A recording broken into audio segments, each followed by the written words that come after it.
Assalamualaikum warahmatullahi wabarakatuh. Salam sejahtera. Kita jumpa di Garasi TV untuk siaran pertama bulan Februari. Hari ini 2 ke 3 Februari 2 Februari. Kita akan bertemu pada 2 Februari bagi siaran pertama dan Alhamdulillah hari ini genap juga 8 bulan Garasi TV bersiaran, iaitu 6 bulan pada tahun 2020 bermula pada Julai, 7 bulan adalah pada bulan Januari, ini adalah bulan ke-8. Kami bersiaran kerana hari ini 2 bulan Februari dan Garasi bermula pada 3 Julai 2020 yang lalu.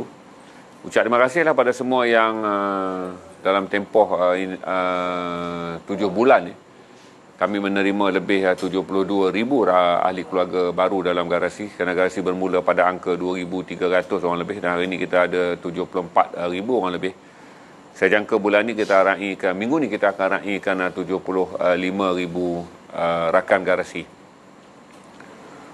Maaf kerana tadi petang kita tak dapat bersiaran kerana saya kurang sihat. Isu kudeta ataupun rampasan kuasa Myanmar kita akan bawa besok petang pukul 3. Mohon maaf banyak-banyak tuan-tuan sebab saya mengalami dehydration dan keletihan. So saya terpaksa batalkan pukul 3 kerana saya bimbang saya tak larat. Jadi malam ni kita mula update je dengan berapa kita ada angka sang. Share dulu kerana malam ni kita akan ada banyak update tentang isu semasa. Panjang isu semasa malam ni kita akan ada tentang update COVID-19, kita akan ada mengenai perkembangan PKP. Kita ada sikit laporan mengenai keadaan ekonomi Malaysia yang dia diramalkan teruk, tetapi ada pihak meramalkannya baik. Jadi kita akan lihat apakah impak 68% penyusutan FDI ataupun Foreign Direct Investment atau disebut pelaburan tunai asing tu. Antara pandangan politik dan pandangan Dr. Jomo K. Sundram, saya akan ulaskan kerana Dr. Jomo saya anggap lebih berwibawa dalam kes ni kerana Dr. Jomo pernah bertugas sebagai pensyarah kanan di Universiti Malaya, kemudian berkhidmat di Bank Dunia, berkhidmat di Pertubuhan Bangsa-Bangsa Bersatu dan kemudian menjadi penasihat ekonomi Malaysia. Dan beliau kini adalah penasihat kanan di Khazanah Research Institute. Kita juga akan bercakap tentang impak 2 minggu lagi kita akan PKP ni sampai ke 18 hari bulan Februari. Alhamdulillah tidak dilancarkan lockdown, tetapi walaupun tidak diberi PKP bersyarat, dikekalkan PKP penuh dengan beberapa pelaksanaan yang dikekalkan PKP. Tiada lockdown, dikekalkan PKP tapi dengan beberapa syarat yang lebih ketat dan kita akan lihat beberapa perkembangan yang pro dan kon dalam syarat ni. Terutama logik apabila compound akan diperketatkan ke atas orang awam ketika penyumbang terbesar angka jangkitan adalah sektor pembinaan dan juga penghilangan. Jadi apa logiknya apabila hari ini saja daripada 3,455 jangkitan, jangkitan sporadik hanyalah 252, iaitu jangkitan awam. Bererti dia kurang daripada 10% tu. Kerana 10% adalah 340.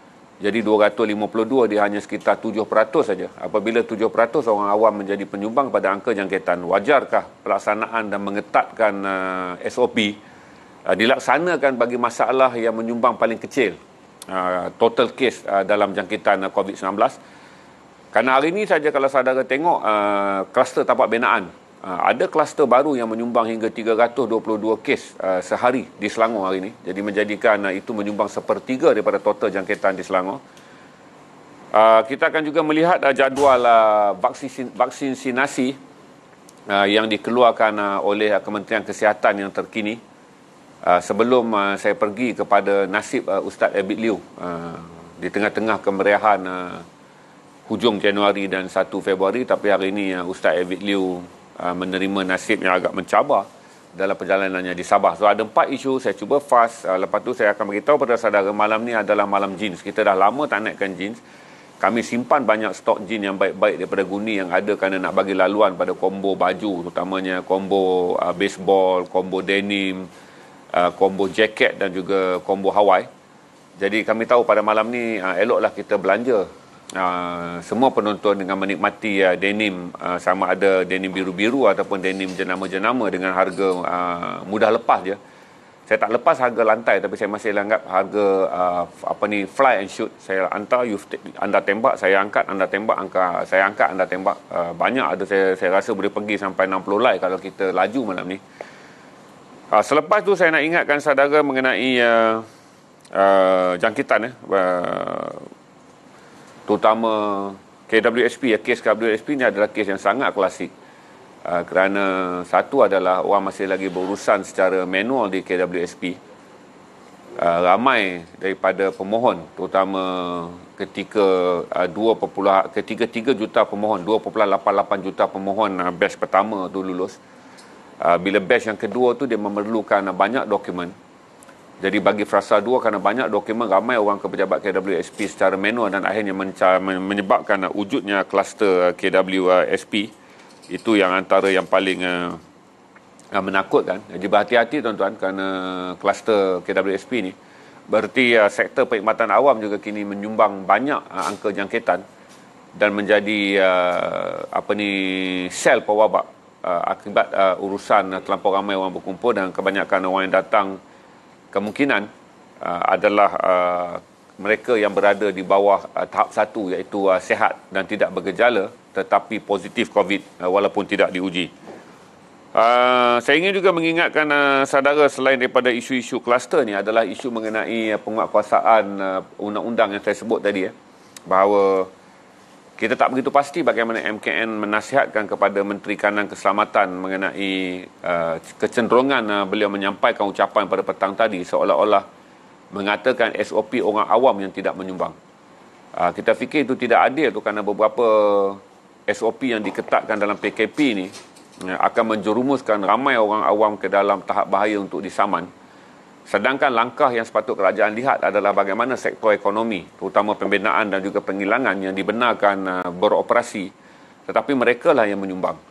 Macam saya kata dulu, sekiranya kes-kes sumbangan daripada sektor penghilangan apabila disiasat menandakan wujudnya kecuaian, iaitu sama ada mereka tidak detect lebih awal, mereka tidak menjalankan ujian COVID-19, mereka tidak mengamalkan sukatan suhu, dan mereka membiarkan pekerja asing tinggal dalam asrama yang tidak mencapai piawaian untuk tempat penginapan.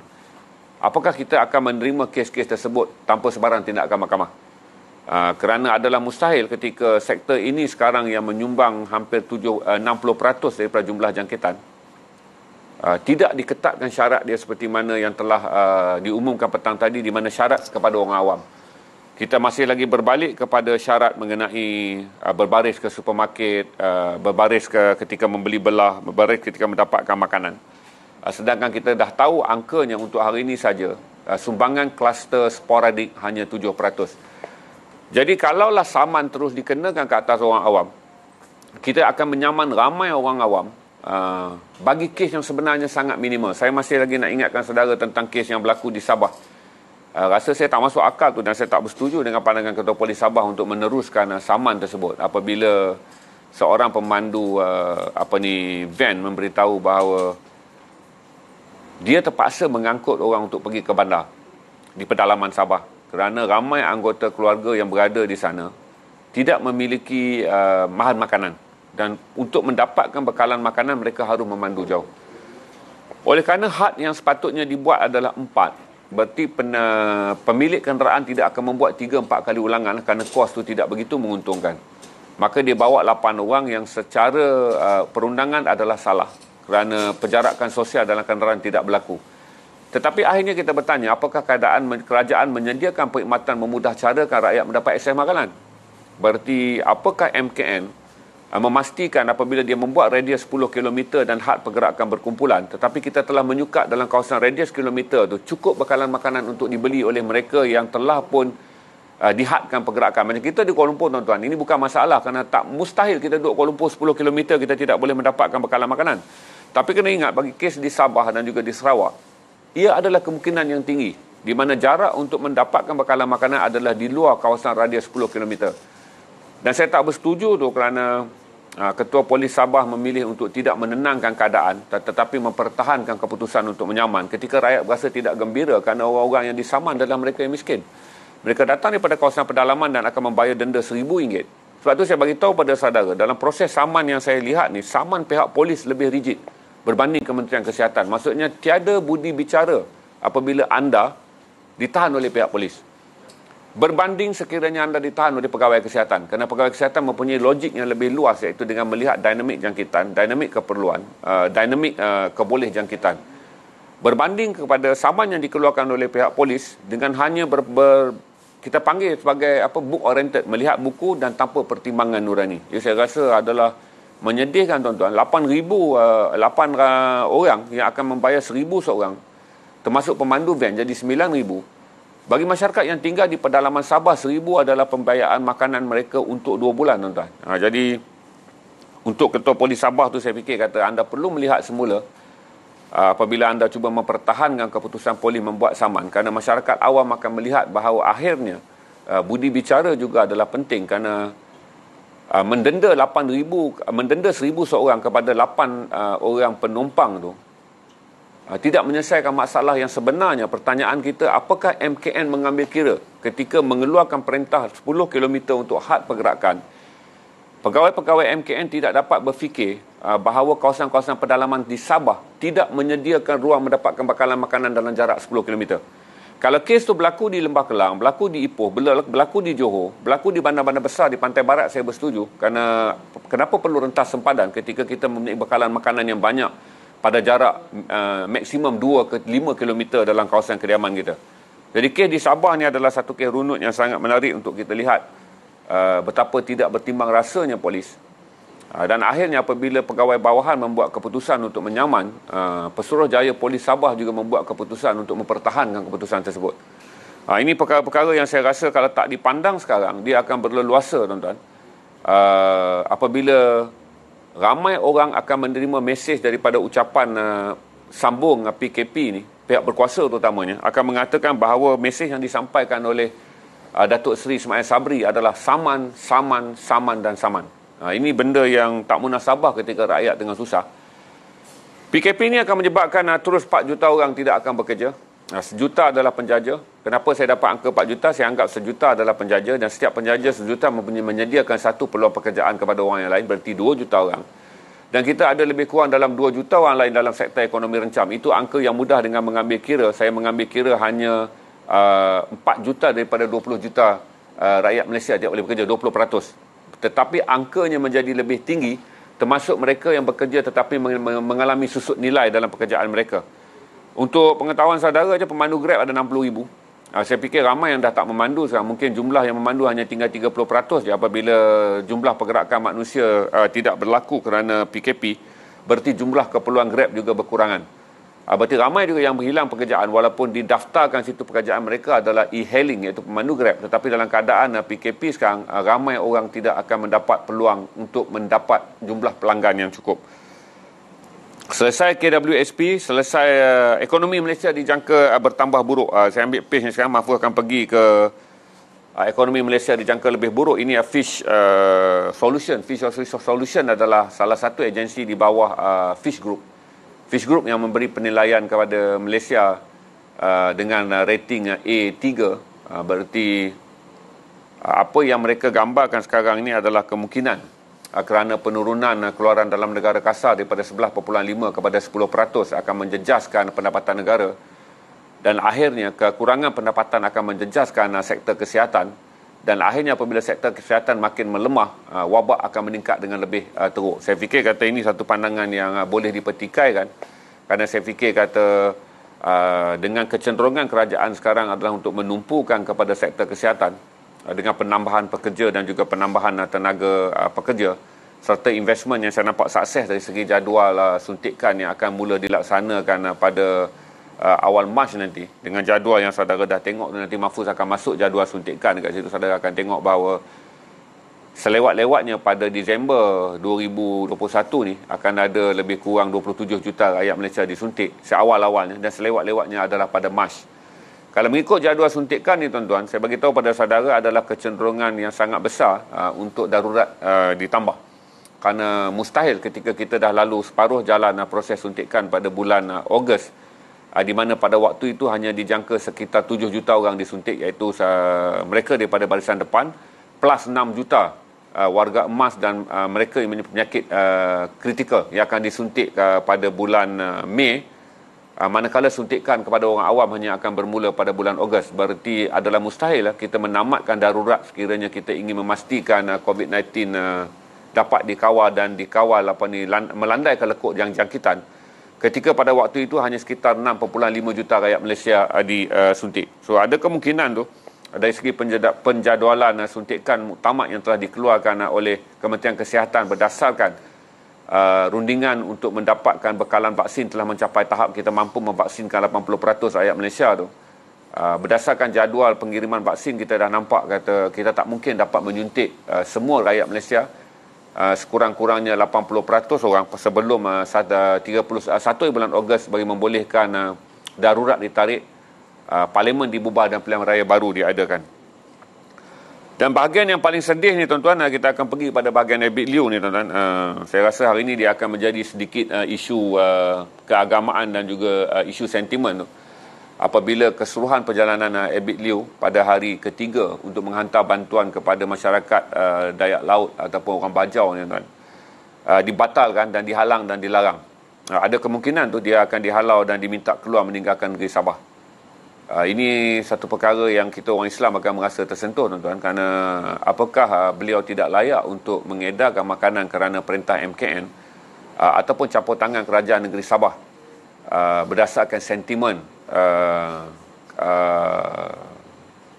Abid Liu telah mengislamkan hampir 500 orang dalam tempoh 2 hari. Ini benda yang mencabar untuk kerajaan negeri Sabah. Sama ada anda sebenarnya sedang menghalang misi penyebaran syiar Islam atau anda sedang menghalang misi kemanusiaan. Saya rasa besok kita perlu dapat jawapan yang tegas tu. Begini tuan-tuan, apabila Sabah dan Sarawak menyertai Malaysia pada tahun 1963, undang-undang Islam agama rasmi tak terpakai. Tuan-tuan kena ingat, sebab tu dalam undang-undang disebut Islam adalah agama persekutuan. Kerana apabila Sabah dan Sarawak menyertai Malaysia, mereka minta menggugurkan 52 perkara. Antara yang digugurkan adalah agama rasmi Islam tidak terpakai di negeri Sabah dan negeri Sarawak. Kita faham benda tu, tetapi menghalang Abid Liu, kita nak tahu apa sebabnya. Sama ada beliau tidak memiliki permit untuk mengedarkan makanan, beliau gagal memenuhi SOP ketika mengedarkan makanan, atau sebenarnya beliau sedang dihalang untuk mengislamkan orang-orang Bajau Laut daripada memeluk agama Islam. Ini perkara yang serius perlu dijawab. Kalau kerajaan tak dapat menjawab dengan tepat, dia boleh membangkitkan kemarahan kita orang Islam. Kerana dakwah yang dijalankan oleh Ustaz Abid Liu tidak mengislamkan orang yang beragama. Bererti beliau tidak pergi mengislamkan orang yang beragama. Sebab tu ada beza ketika beliau melawat gereja, beliau menyampaikan saja bantuan makanan, tidak menyampaikan dakwah Islam. Tetapi pada golongan Bajau Laut yang menerima bantuan makanan, dia menyampaikan dakwah kerana mereka tidak beragama. Jadi saya fikir kata kerajaan Sabah, kerajaan PN di Sabah ni kena berhati-hati, jangan bermain dengan api hingga menimbulkan rasa tidak senang kepada orang Islam, di mana kita memilih untuk membiarkan orang berlapar kerana takut seorang Abid Liu mengislamkan golongan yang tidak beragama. Walaupun Sabah tidak tertakluk kepada Islam agama persekutuan, tetapi dia tidak menghalang sebarang usaha dakwah yang ingin dijalankan di negeri tersebut. Ataupun kita bersetuju kata saja selepas ini bahawa tidak ada sebarang agama boleh dikembangkan di Sabah. Sabah sedang menghantarkan isyarat yang tidak sihat kepada Malaysia, kepada seluruh rakyat Malaysia, dengan menghalang Ustaz Abid Liu tanpa sebab yang jelas, daripada membolehkan beliau berjalan pulau ke pulau untuk menghantarkan makanan. Kalaulah di atas alasan misi tersebut tidak mempunyai permit, saya yakin beliau memiliki permit rentas negeri daripada MKN. NGO yang membantu beliau yang berpusat di Sabah mendapat permit dan juga kebenaran polis. Cuma yang hairannya, kenapa setelah 2 hari viral, beliau berjaya mengislamkan 2 kelompok masyarakat Bajau Laut di 2 perkampungan yang berbeza yang mencapai angka lebih 500 tu, barulah perjalanan ini dipertikaikan. Saya fikir semua orang berasa kurang senang dengan isu tu. Saya sendiri berasa macam agak mengarut kerajaan Sabah, kerana anda menghalang, sepatutnya anda menyatakan dengan terus terang. Sekiranya anda mengatakan kerajaan Sabah tidak meraihkan kedatangan Abid Liu kerana beliau mengislamkan orang-orang Bajau Laut, kita boleh menjawab.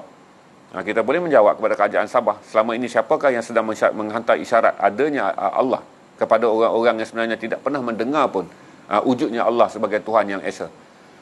Okey, itu saja saya punya briefing 20 minit. Kita mula. Kita ada berapa number ya? 1.1. Saya rasa macam Macam panas sikit tuan-tuan.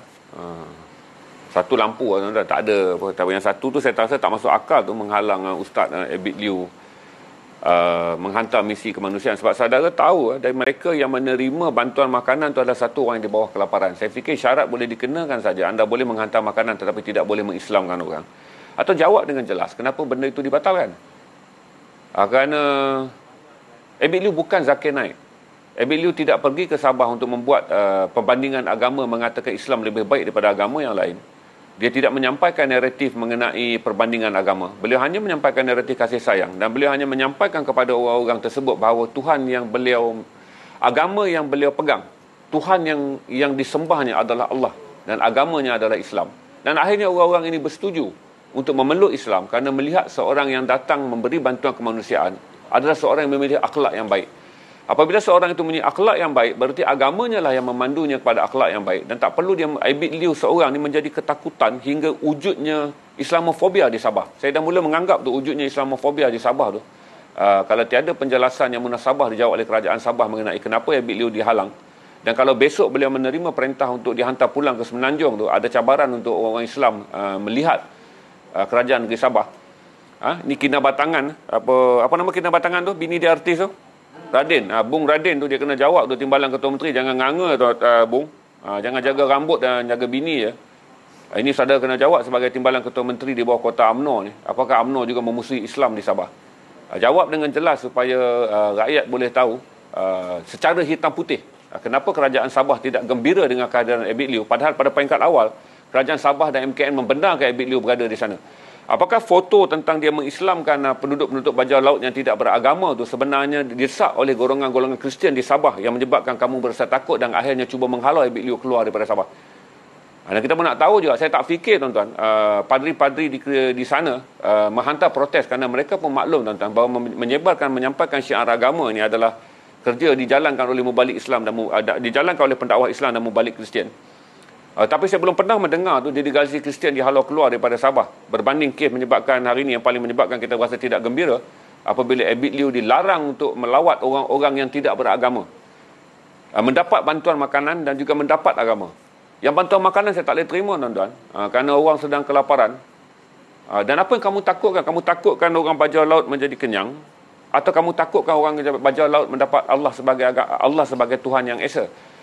Ataupun kamu menganggap memberi makan kepada orang bajau laut yang tidak berwarga negara ini sebagai tidak penting? Kalau tak penting daripada awal, batalkan. Kerana anda tahu bahawa Abid Liu sedang pergi ke Sabah untuk menyampaikan bantuan makanan kepada destinasi yang dia dah apply pun kepada MKN. Dan MKN pun dah ada data ini adalah orang-orang yang bukan warga negara. Dan Abid Liu melakukannya di atas sifat ihsan sebagai manusia. Okey? Ada soalan tak? Tak ada. Itu saya bagi tahu pada saudara. Kalau untuk yang sesi yang saya batalkan petang tadi mengenai apa di sebalik rampasan kuasa di Myanmar, saya tak buat hari ini. Kita sambung esok sebab panjang kisah dia tuan-tuan. Saya akan cerita daripada sejarah 1886, penjajahan British, sejarah merdeka 1948, rampasan kuasa yang pertama pada 1962, perjanjian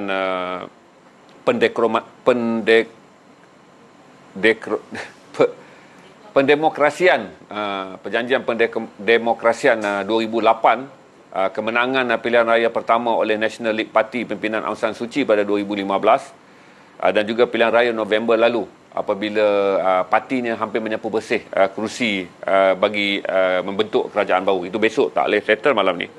Kita ada 1.1 tu ya.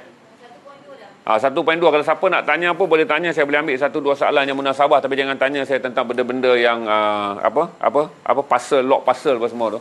Ada yang saya terlepas tak Musin? Tak ada Hampir semua saya sentuh hampir semua saya dah sentuh. Itu tajuknya adalah update COVID, KWSP, kemudian vaksin, kemudian ekonomi, kemudian Ustaz Abid. Saya tandakan ini 4 tajuk yang akan jadi operatorial ni. So saya rasa saudara maklum benda-benda yang saya dah bentangkan. Okey, ada apa-apa? Tak ada okey, saudara tak tanya apa? Dia orang komen? Okey. Ya, saya tak menghasut, dan saudara tak menghasut pun, tak munasabah tuan-tuan. Kita menghalang LTTE tuan-tuan boleh berada di sini tu. Saya bukan nak panjangkan kes ni menjadi sensitif, tapi kita ada kes LTT dan kita orang Melayu tak marah dan kita orang Islam tak marah pun apabila kes tu digugurkan daripada mahkamah tanpa pendakwaan. Kita membenarkan perarakan typhoism, walaupun kita buat pepek, tapi tiada sebarang bentuk gangguan dan kekacauan yang dilakukan ke atas masyarakat Hindu yang meraihkan typhoism. Malah kita berbangga kerana kita dapat memberikan kumpulan agama minoriti untuk meraihkan perarakan pedati Dewa Murugan tu. Tapi saya tak faham yang kes Sabah ni, tuan-tuan. Saya tak faham betul kerana saya menganggap dia cuba membakar api keagamaan yang menimbulkan prasangka dan rasa tidak gembira kepada orang Islam. Kita tunggu saja besok kerajaan Sabah ataupun MKN, siapa sebenarnya dalang, siapa sebenarnya si penjahat dalam kes Ustaz Abid Liu dilarang untuk mengedarkan makanan hari ini. Kita dengar besok, tapi saya dah tengok gambar dan saya dah baca bahawa dia satu yang sangat mencurigakan apabila pagi ni beliau ingin ke pulau-pulau di sekitar tempat tumpang rumah bot bajau laut tu, beliau dilarang untuk bergerak. Saya fikir dia berkait rapat dengan hari pertama dan hari kedua beliau berjaya mengislamkan lebih 500 orang masyarakat pagan, iaitu tidak beragama, masyarakat bajau yang tidak beragama. Saya fikir itu adalah faktor utama yang tidak menggembirakan suasana di Sabah. Dan Sabah harus menyatakan secara terus terang apakah mereka tidak menggalakkan sebarang pihak datang untuk mendakwahkan apa-apa. Kalau tak membenarkan sebarang dakwah dilakukan, dia bertentangan dan tidak berperlembagaan tu. Walaupun Sabah tidak tertakluk kepada Islam adalah agama persekutuan, tetapi Sabah tertakluk kepada kebebasan untuk mengembangkan agama. Okay, itu dia. Kalau kawasan tersebut adalah kawasan yang larangan yang diadakan oleh Eskom, soalan saya satu je, Eskom bagi mereka makan atau tidak? Itu je soalan. Saya tak mau tanya Eskom beri mereka agama atau tidak. Kerana Eskom tak mungkin menjalankan kerja dakwah. Tetapi kalau kawasan larangan Eskom, berarti Eskom harus membantu kerana dia bukan, Eskom menjaga perairan Sabah daripada gangguan pengganas. Daripada gangguan pengganas, tuan-tuan, apakah Eskom tidak mempunyai kapasiti untuk memberi pelindungan kepada Ustaz Abid Liu bergerak bersama konvoinya untuk mengedar makanan? Bukan isu tu, tuan-tuan. Kalau kawasan Eskom bukanlah kawasan larangan totok, dia adalah larangan bagi tujuan keselamatan. Tetapi apabila misi kemanusiaan pergi, saya fikir setiap komander Eskom tu mesti ada akal, tuan-tuan. Takkan kerana Eskomnya tu dia menggelapkan semua harapan untuk menyampaikan makanan kepada orang susah. Dan dia juga, Eskom juga diberi garis panduan untuk menghalang sebarang bentuk syiar agama disampaikan kepada mereka yang memerlukan agama. Tak masuk akal tu. Besok kita tunggu jawapan. Saya tak fikir kita boleh berdiam diri lama dalam kes ni, kerana saya fikir ini adalah satu penghinaan yang sangat besar terhadap Ustaz Abid Liu dan satu penghinaan yang sangat besar kepada usaha kemanusiaan dan satu penghinaan yang sangat besar kepada tugas dakwah Islam.